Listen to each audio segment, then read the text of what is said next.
सबके नेता आदरणीय नारायण सिंह जी, कृपया करके आप प्लीज शांति से बैठ जाएं। साथियों, मैं अपनी बात बोलूं इससे पहले मैं आप सबसे आवेदन करना चाहता हूं कि इस सभा में बहुत शांति से और बहुत धैर्य से हमको आवाज़ को सुनना है। कुछ लोग कोशिश कर सकते हैं कि व्यवस्था को बिगाड़ने का काम करें, इसलिए आप सबसे निवेदन है कृपया करके, इतनी गर्मी में आप लोग बैठे हैं, 10 मिनट तक और संयम बना के मेरी बात को सुने। और मैं सचेत करना चाहता हूं किसी व्यक्ति को कि ये आम सभा किसान और नौजवान की आम सभा है, इसमें कोई बाधा डालने की कोशिश ना करें। आप सब जिम्मेदारी से 10 मिनट मेरी बात सुनने की कृपा करें। दोस्तों, आदरणीय नारायण सिंह जी आज इस सभा में आए हैं। मैं सबसे पहले अपनी तरफ से और आप सबकी तरफ से आदरणीय नारायण सिंह जी का बहुत बहुत स्वागत करना चाहता हूं। जोरदार तालियां बजा के आदरणीय नारायण सिंह जी का आप स्वागत करें। आदरणीय हेमाराम चौधरी साहब, सम्मानीय राजेंद्र गुर्जर जी, आदरणीय दीपेंद्र सिंह शेखावत साहब, खिलाड़ी बैरवा साहब, सुरेश मोदी जी, हरीश मीणा जी, राकेश पारिक साहब, मुकेश भाकर जी, रामनिवास गवड़िया जी, गिरिराज मलिंगा जी, इंद्रराज गुर्जर साहब, जी.आर. खटाना जी,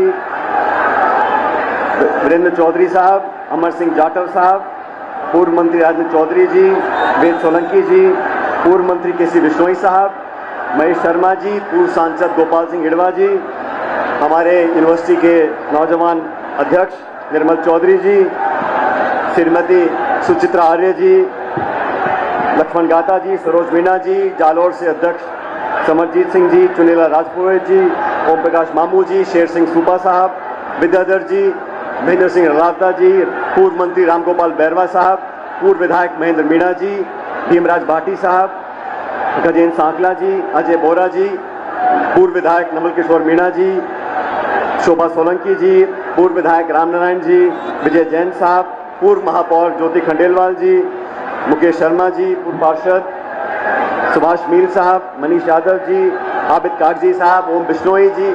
और इस जन संघर्ष यात्रा के समापन में आज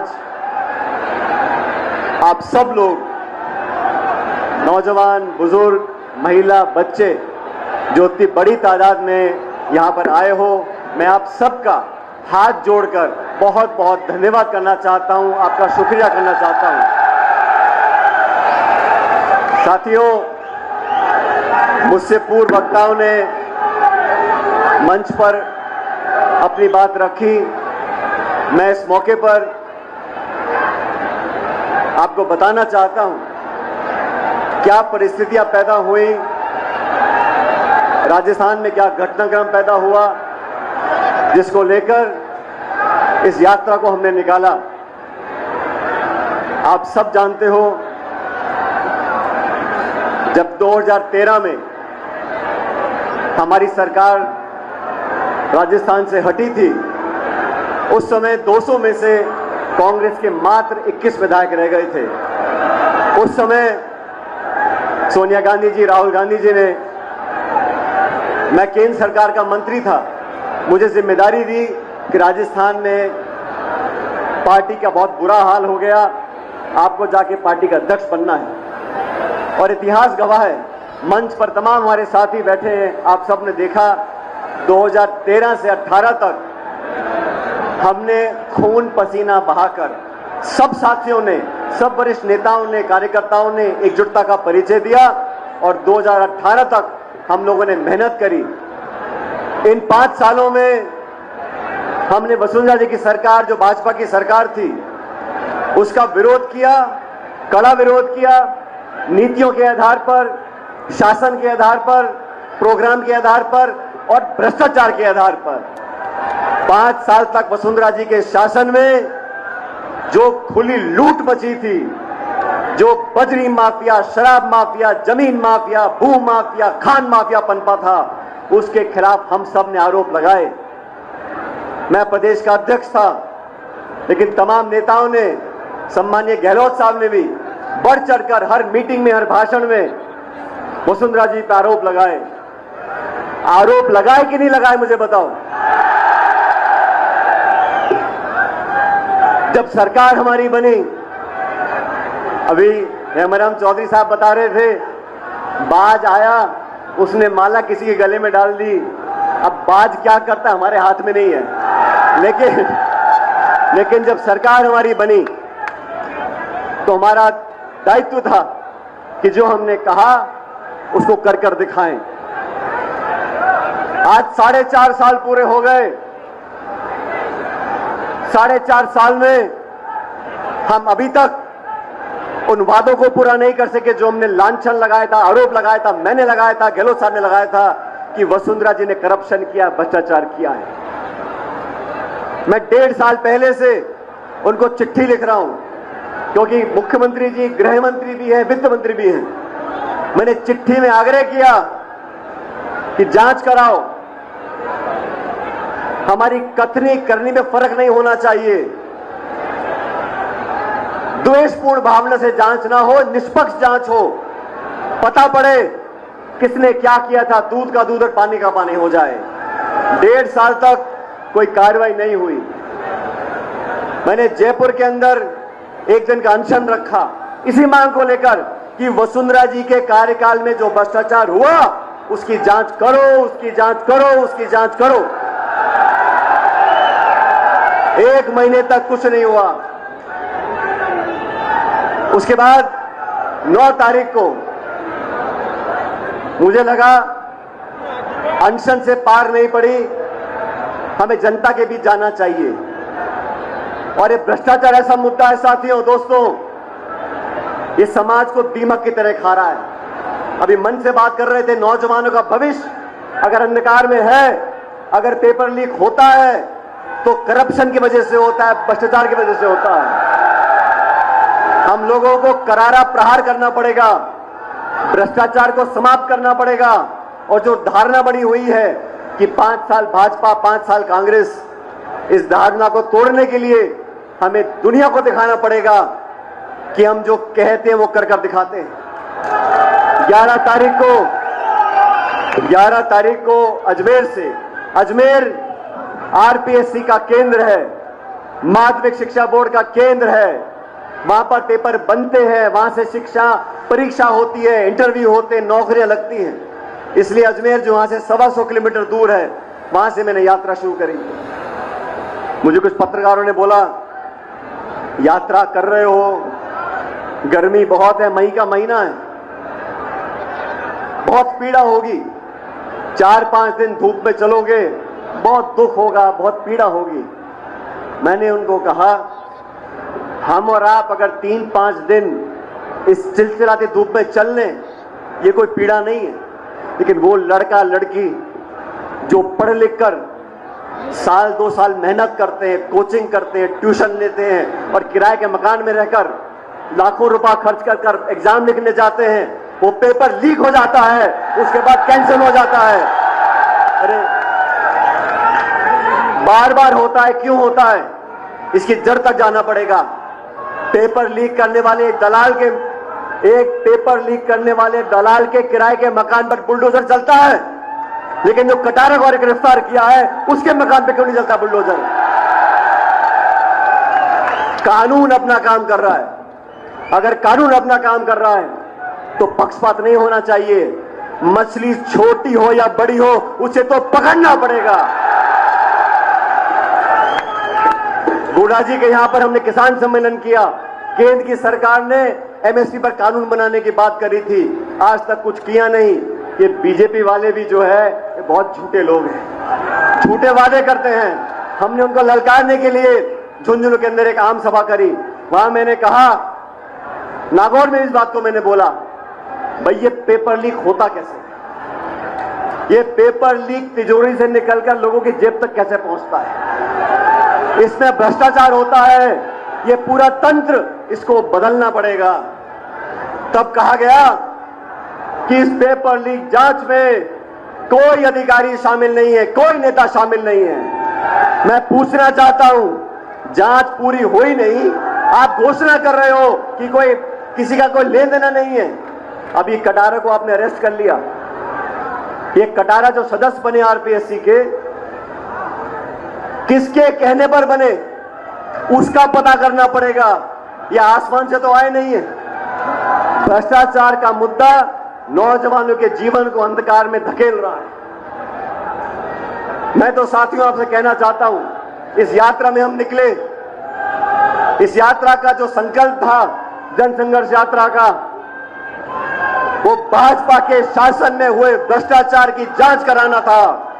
इस यात्रा का उद्देश्य नौजवानों के साथ जो धोखा होता है, जो भ्रष्टाचार होता है, उसको समाप्त करने का हमारा उद्देश्य था। मैं आप सबका धन्यवाद करना चाहता हूं। जब मैं अजमेर से निकला था, बड़ी गर्मी थी, बहुत से लोग बोलते थे हो सकता है कुछ लोग यात्रा में ना जुड़ पाएं, और मैं आप लोगों से एक सवाल पूछना चाहता हूं। आप सचमुच सच सच जवाब देना।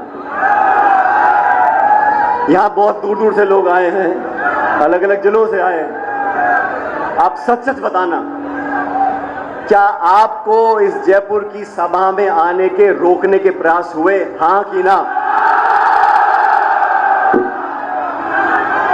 इसके आगे मुझे कुछ बोलना नहीं है, क्योंकि यही वसुंधरा जी की सरकार में मैंने 12 से झालावाड़ 100 किलोमीटर की पदयात्रा, किसान न्याय यात्रा निकाली थी। उस समय की सरकार ने बहुत कोशिश की।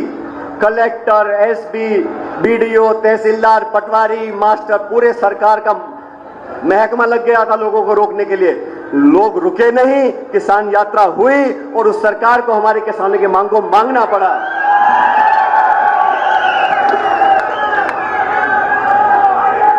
साथियों,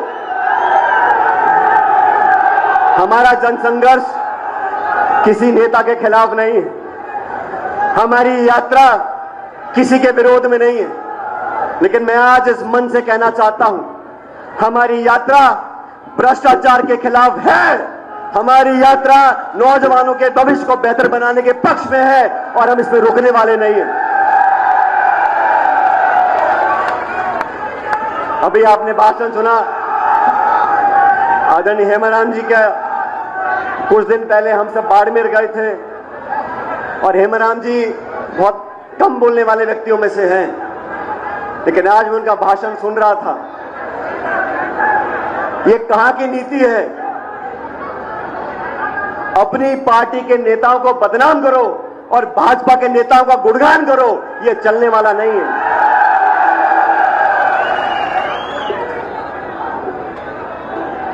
सत्ता में जब लोग आते हैं तो कोई व्यक्ति नहीं आता, शासक बैठता है कुर्सी के ऊपर। उसको तेरा मेरा करने का अधिकार नहीं, उसको पक्षपात करने का अधिकार नहीं, उसको न्याय करना पड़ेगा, कठोर निर्णय लेने पड़ेंगे। पर मैं बार बार बोलता हूं, 6 महीने के बाद चुनाव राजस्थान के अंदर है। अगर हम कार्रवाई नहीं करेंगे, दूध का दूध और पानी का पानी, आजकल नींबू दूध बहुत चल रहा है, दूध का दूध और पानी का पानी नहीं होगा तो हमारे विरोधी बोलेंगे कहीं कोई गड़बड़ तो नहीं है। मैंने कभी किसी को आरोप नहीं किया, मैंने कभी किसी पे इल्जाम नहीं लगाया, और मैं आपसे पूछना चाहता हूं, मेरे मुंह से कभी किसी के खिलाफ एक बुरा शब्द निकला? मुझे बताओ। और मैं आपसे पूछना चाहता हूं, मेरे खिलाफ गाली देने में कोई कमी रखी क्या? चुन चुन कर मुझको भला बुरा कहा गया, मेरे को कोई चिंता नहीं। आप मुझको गाली दो, अपमानित करो, आरोप लगाओ, मुझको, हमारे साथियों को इससे भी निचले स्तर के आरोप लगाओ, हमें कोई चिंता नहीं। लेकिन इस लोकतंत्र में जो आज आप सब लोग बैठे हो, आप ही गणेश हो, आप ही जनार्दन हो, और आपके आशीर्वाद से यहां पर लोग आगे बढ़ते हैं, पीछे आते हैं। किसी को गलतफहमी नहीं होनी चाहिए।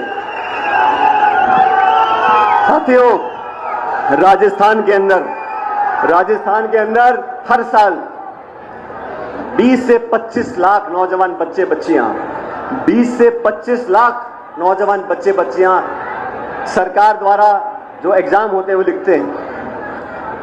हर बच्चा बच्ची तैयारी करता है, उसके माँ बाप पेट काट कर उसके लिए पैसा इकट्ठा करते हैं। गांव से जो बच्चा आता है जयपुर पढ़ने के लिए, वो क्या खर्चा करता है किताब में, ट्यूशन में, कोचिंग में, पैसे में, खाने पीने में,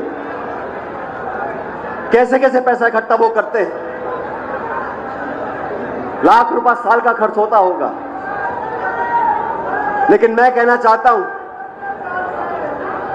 जिन बच्चों के पेपर कैंसिल हो गए, जिनकी उम्र निकल गई, जिनके मन में मायूसी आ गई, नौजवान के मन में अगर मायूसी आ जाएगी तो देश का भविष्य बेहतर नहीं है। ये जन संघर्ष यात्रा नौजवानों के कलेजे में आग लगाने के लिए है, उनको विश्वास दिलाने के लिए है। हमें हताश होने की जरूरत नहीं है, रास्ते निकलेंगे, भविष्य बेहतर होगा।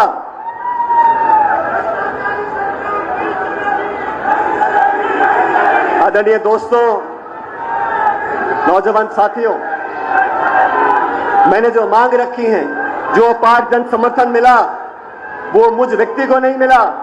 मैंने जो मुद्दे जनता के सामने रखे हैं, ये समर्थन उसको मिला है। ये समर्थन भ्रष्टाचार के खिलाफ करारा प्रहार करने को मिला है। ये जन समर्थन नौजवानों के भविष्य को सुरक्षित रखने के लिए मिला है। राजस्थान की जनता बहुत स्वाभिमानी है। राजस्थान के लोग बहुत समझदार लोग हैं। जैसा मैंने पहले कहा, अखबार में क्या छपता है, नहीं छपता, टेलीविजन पे क्या दिखाते, नहीं दिखाते, लेकिन ये जनता जनार्दन सारी सच्चाई जानती है। मैं इस मौके पर आप सब लोगों को एक वादा करना चाहता हूं। साथियों,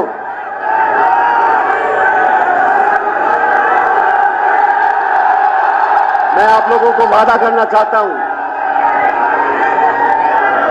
मुझको और मेरे परिवार को राजनीति में 40-45 साल हो गए। अब नेट बंद करो, बिजली बंद करो, जनता बंद होने वाली नहीं है। मुकेश जी, ये नेट पेट सब फेल हो जाएंगे, चिंता मत करो। 20-22 साल से मैं राजनीति कर रहा हूं। मुझे भी बड़े बड़े मौके मिले जनता की सेवा करने का, केंद्र में, राज्य में, सांसद, विधायक, बहुत सारे पद मिले। लेकिन ये प्रदेश और देश की जनता जानती है, मेरी निष्ठा, मेरी ईमानदारी और हम लोगों के काम करने के तरीके में मेरा सबसे घोर विरोधी भी उंगली नहीं उठा सकता। ये हमारी कमाई है, ये जनता का विश्वास है। इस पे तुम कितने भी आरोप लगा लो, कितनी भी चुगली कर लो, कितनी भी अफवाह फैला लो, आप लोग इन बातों को मानोगे कि नहीं मानोगे? मैं आप लोगों को वादा करना चाहता हूं साथियों, इस यात्रा में बहुत सारे साथी हमारे साथ चले। मैं आप सबको आश्वासित भी करना चाहता हूं और वादा करना चाहता हूं अब सबके सामने, मैं किसी पद पे रहूं या ना रहूं, मैं राजस्थान की जनता और नौजवानों की सेवा अपनी आखिरी सांस तक करता रहूंगा।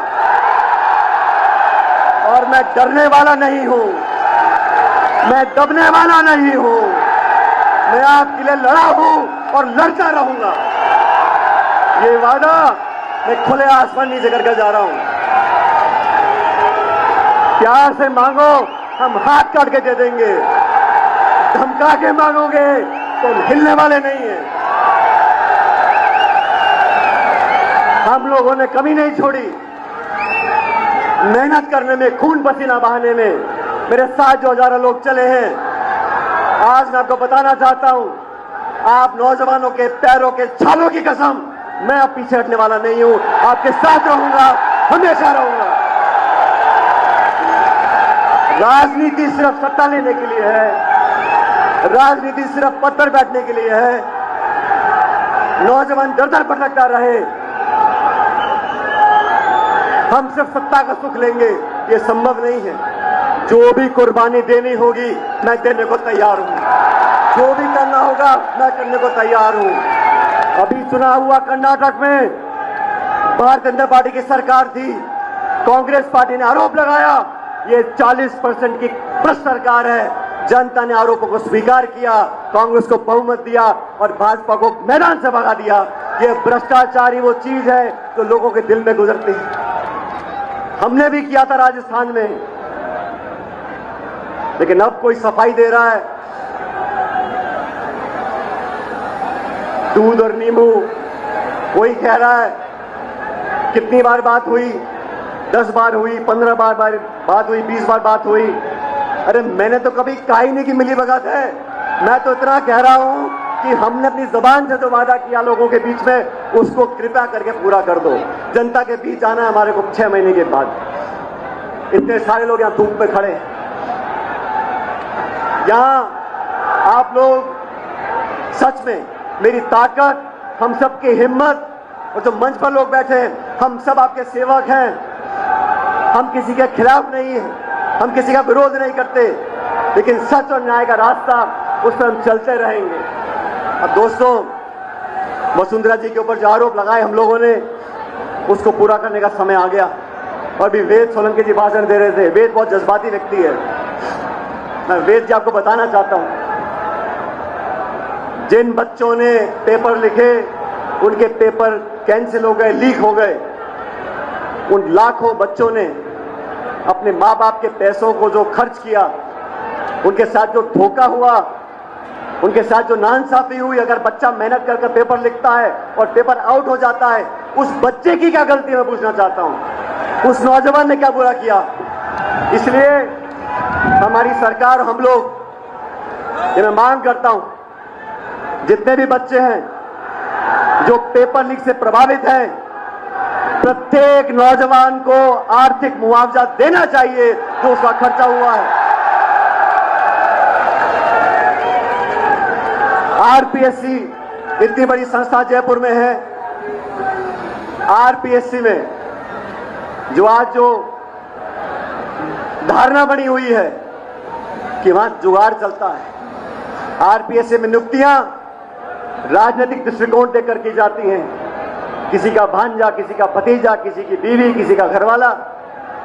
मैं मांग करता हूं, अगर दोबारा नौजवान का विश्वास कायम करना है, एक उदाहरण प्रस्तुत करना है, तो ये आरपीएससी को बंद करो, एक नई व्यवस्था कायम करो। आरपीएससी का चेयरमैन, आरपीएससी के मेंबर, कोई मापदंड तो हो, जान पहचान, रिश्तेदारी, किसी नेता से निकटता, ऐसे मेंबर बना दोगे आप।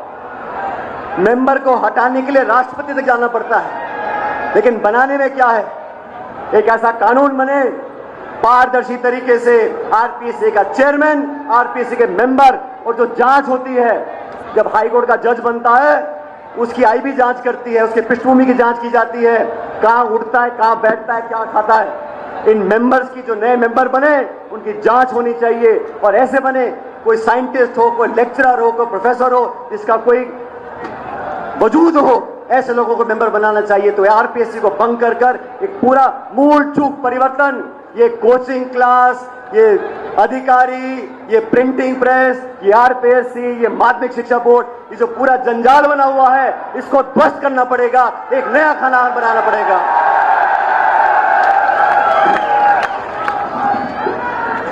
और तीसरी बात, वसुंधरा जी की सरकार के समय जो हमने आरोप लगाए थे, गहलोत साहब ने लगाए थे, हमने लगाए थे, उस पर जांच करने का समय आ गया। साथियों,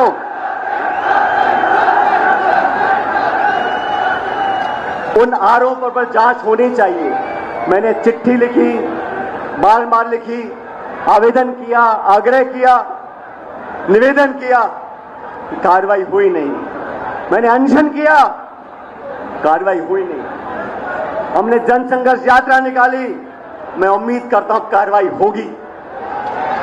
लेकिन ये तीनों बातें, आरपीएससी को भंग कर कर पूरा पुनर्गठन करें, नए कानून मापदंड बने, पारदर्शिता से लोगों का चयन हो, पहली मांग। दूसरी मांग, जिन लाखों बच्चों ने पेपर लीक से उनका आर्थिक नुकसान हुआ है, उनको उचित आर्थिक मुआवजा प्रत्येक बच्चे को मिलना चाहिए। और तीसरी मांग, वसुंधरा जी के खिलाफ जो हमने आपने बिल के आरोप लगाए थे, उसकी उच्च स्तरीय जांच करनी पड़ेगी। आज तारीख हो गई 15 तारीख।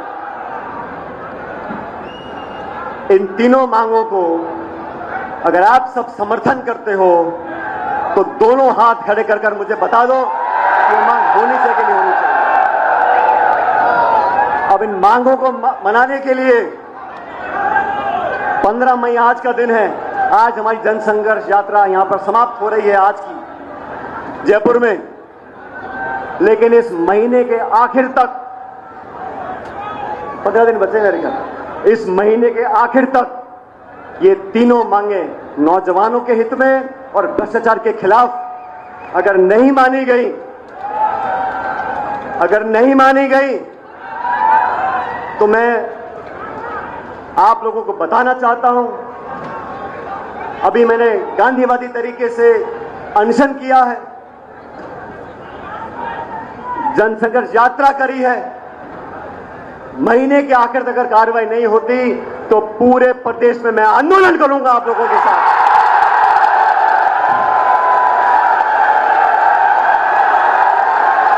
जनता के साथ रहेंगे, गांव में, ढाणी में, शहरों में हम पैदल चलेंगे, जनता को साथ लेकर चलेंगे, न्याय दिलाएंगे, न्याय करवाएंगे, आपकी बात को रखते रहेंगे। और सुन लो, आप सब सुन लो, हम लोगों के पास कुछ नहीं है, हम लोगों के पास कुछ नहीं है। हम तो पैर में जूता डाल के निकल पड़े थे। मुझे उम्मीद नहीं थी कि यात्रा में कौन आएगा कौन नहीं आएगा। एक दिन की मोहलत दी थी और आप लोग पधारे हो इतनी बड़ी संख्या में। हमारे पास जो कुछ भी है, हमारी पूंजी, हमारी ताकत, हमारा सब कुछ ये जनता है। और जब हम आंदोलन करेंगे तो एक एक गांव, एक एक ढाणी में जाकर न्याय मांगेंगे और न्याय लेकर रहेंगे। मेरा आप सब लोगों से निवेदन है, हम लोगों ने, मैं फिर कहना चाहता हूं,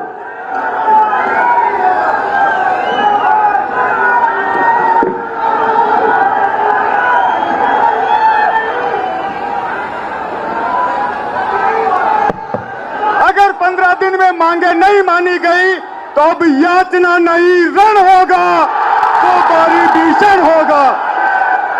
और जो हमारे साथी हमारे न्याय के मांग के उत्तर में बोलेंगे कि गुटबाजी, अनुशासन और पार्टी का डिसिप्लिन, मैं उनको बड़ी विनम्रता से याद दिलाना चाहता हूं। हम लोगों ने बात रखी, दिल्ली में हमारी बात को सुना और एआईसीसी ने कमेटी बनाकर हमारे काम को आगे बढ़ाया। लेकिन 25 सितंबर को जो विश्वासघात किया सोनिया गांधी के साथ, 25 सितंबर को जो पार्टी को बेइज्जत करने का काम किया, जो पार्टी के अनुशासन को तोड़ने का काम किया, उन लोगों को अपने गिरेबान में झांक कर देखना पड़ेगा कि अनुशासन हमने तोड़ा, किसी और ने तोड़ा। हम तो बिना पद के, गाली खा खा के, खून के घूंट पी पी के जनता में जाकर संगठन का काम कर रहे हैं, और आप मलाई खा खा के, गाली दे दे के हमको बदनाम करने का काम कर रहे हो। यह होने वाला नहीं है। इसलिए साथियों, आपसे अंतिम निवेदन करना चाहता हूं कि सभा आपकी है। मुझे जानकारी मिली है कि कुछ लोग इस सभा में उत्पात मचाने की कोशिश कर सकते हैं, तो कृपया करके शांति से अपनी जगह बैठें और आराम से सभा को समाप्त होने दें। कोई कोशिश भी करे, हमें उत्तेजित नहीं होना है। ये बात ध्यान रखना, हम लोग जिस विचारधारा से बंधे हुए हैं वो महात्मा गांधी की विचारधारा है। प्यार, मोहब्बत, अपनापन, भाईचारा, 36 कौम को साथ लेकर चलने वाली विचारधारा है। और मेरे कुछ ऐसे भी साथी हैं जो बहुत बड़ी गलती करते हैं। वो गलती क्या करते हैं, हमको एक सीमित दायरे में बांधने की कोशिश करते हैं। ये फला धर्म का है, फलाने जिले का है, फलानी समाज का है। तो कान खोल के सुन लो, मेरी रगों में लाल खून है और मैं इस 36 कौम का बेटा हूं और इस प्रदेश के लिए सब कुछ करने को तैयार हूं। इसलिए आपसे निवेदन, शांति बना के रखो, जो भी करना होगा संयम से करेंगे, आत्मविश्वास से करेंगे। आपने अपने लिए, हमारे लिए जो संकल्प लिया है उसको आगे बढ़ाएंगे। लेकिन आज की सभा जब समाप्त हो तो कृपया करके शांति और भाईचारे से इस सभा को समाप्त करें। आप सब लोगों का जो मंच पे खड़े हैं वो हम सब नतमस्तक हैं आपके आगे, और जो सभा में दूर धूप में खड़े हैं मैं आपका हाथ जोड़ के धन्यवाद करना चाहता हूं। आप लोगों ने जो हिम्मत और ताकत दी है वो हमारे हाथों की शक्ति है। हम आपको कभी नीचा नहीं देखने देंगे, वादा करते हैं। बहुत बहुत धन्यवाद, आपका शुक्रिया। राम राम सर।